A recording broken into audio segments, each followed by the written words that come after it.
Though Victoria has always been a troubled teen, her mother has just learned of her prostitution.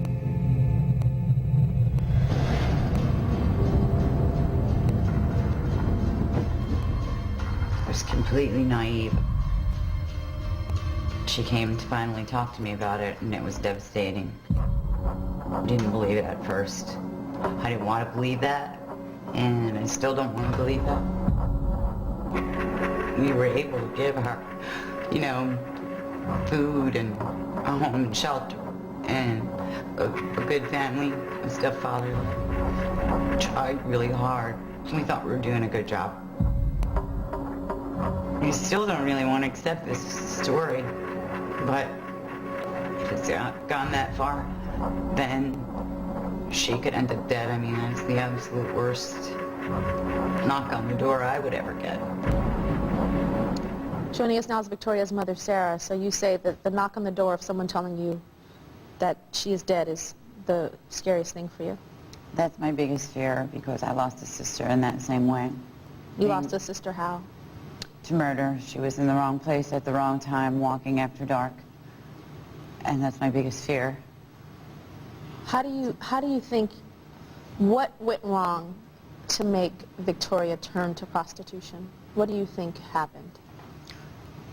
I'm not sure. I was a single mother from the time she was 1.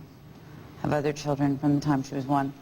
I worked a lot, and maybe she was left too many times on her own with her older sister, and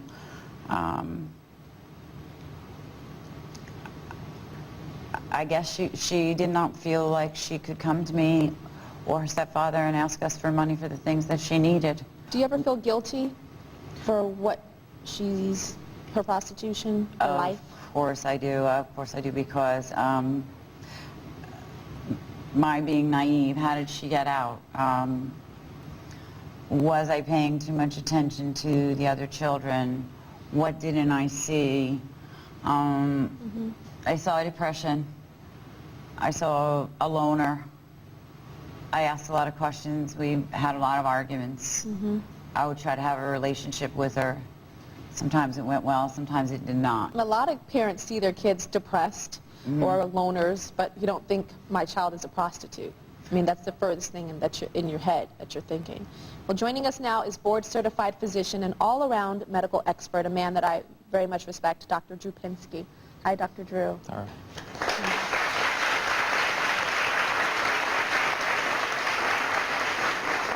So, Dr. Drew, her prostitution started at 14 years old. I remember I was 14 years old, I think in the 9th grade. Yeah. So, and I hadn't had sex and had just kissed a boy. How can someone at 14 years old, why would they turn to prostitution? That is Yeah, so... you've been asking that question of these young ladies, and they're such bright young people, and you wonder what they could be thinking to make them do this. And in fact, when it comes to aggressive, self-destructive sexual acting out, the thinking about it is always defensive and distorted. They're justifying their behaviors. But the reality is, particularly in Victoria's case, every case I've dealt with like hers, there's always some antecedent history of sexual trauma, typically sexual abuse. The extraordinary thing about humans is when things are terrorizing to us and overwhelming in childhood, they become immensely attractive when we hit puberty. And so there's actually a drive to reenact those things as though somehow that's a mastery over them by putting yourself back in the setting of exploitation. Have you been sexually abused? Yeah, when I was 5 years old. When you were 5 years old. Dr. Drew, you're always right. I mean, it just, you know, when it comes to these extreme behaviors that are so destructive, that don't make sense, when people are asking, how could this be? There's always something there, as you mentioned, a why driving it. It's not rational. These aren't rational things. These are motivational systems that get set up early in life and drive them back into those circumstances of exploitation. Their perception is that they're in control of it. They're reenacting it and regaining mastery, when in fact, they're just compulsively reenacting the same thing over and over. Did you know that she was being molested or sexually abused? She told me 6 years later during a movie that was very similar to what had happened to her. Really? I could feel the tenseness in the room, so I tried to do something about that as well, but it never worked out. What did you try to do? Press charges. But it was been 6 years, and they said she was very introverted, They believed her story. They taped her. They wanted to do something about it, but they could. I was only 11, so I didn't know the words to say what had happened. Was it rape? What happened? I can't say. You don't want to say? It was attempted Attempted. by a much older I person. blocked it out. And was it by a family member? Yes. How does Isn't it- that, like, you know, Well, her mother tried, but it didn't. Right. Well, here's, you know, one of the things that Victoria sort of exemplifies is I bet you're familiar with the sort of checking out, like being out of your body, that sort of dissociated state. Is that what you sort of go back into when you're prostituting? That sort of checked out? Kind of just numbs away all my pain. You're shut down, right. You're not numb. It's a freeze reaction people get.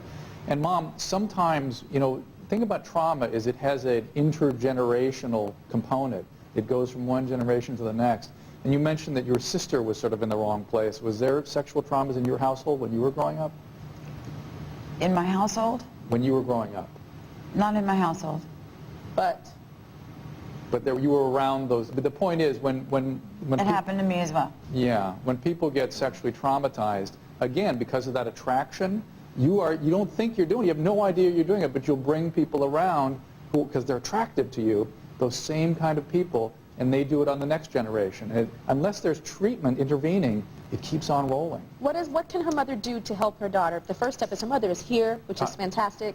But what else can she do? Mom did all the right stuff. She did, first of all, please don't feel guilty. I mean, you didn't cause these situations. And you've done the right stuff. You notified the police. You tried to bring structure to bear. But I've got to tell you, these kinds of circumstances require professional help. They need to be treated. Because all the containment in the world, she'll slip out. Because she's intensely driven to do these things, right? The good thing is that she's 16 years old. Right. And she's still young. Right. And I always say that what has happened to us does not have to be our future. It's Right. something that has happened to us that we can learn from and grow from. And there's a beautiful thing that you said here, Victoria, earlier. You said that you hope that telling your story is helping somebody else. And you are helping so many girls. So many girls are looking at this right now that have been neglected, that have been abused, that have been raped, that have been molested. And they're saying, I don't have to be a victim of my circumstance. And maybe they could see themselves going down your path, and maybe watching you right now is stopping them. I just don't want. I tried and tried to get a job and failed, and I don't want them to stop trying. And I don't want you to stop trying. We wanted to help Victoria and Sarah, her mother, so we called our friends at Success for Kids and Families near their hometown, and they're going to assist them on the road to recovery by providing the specialized care that Victoria needs. How does that sound? Does that sound good? Good. Good. All right, we'll be right back. Thanks, Dr. Girl.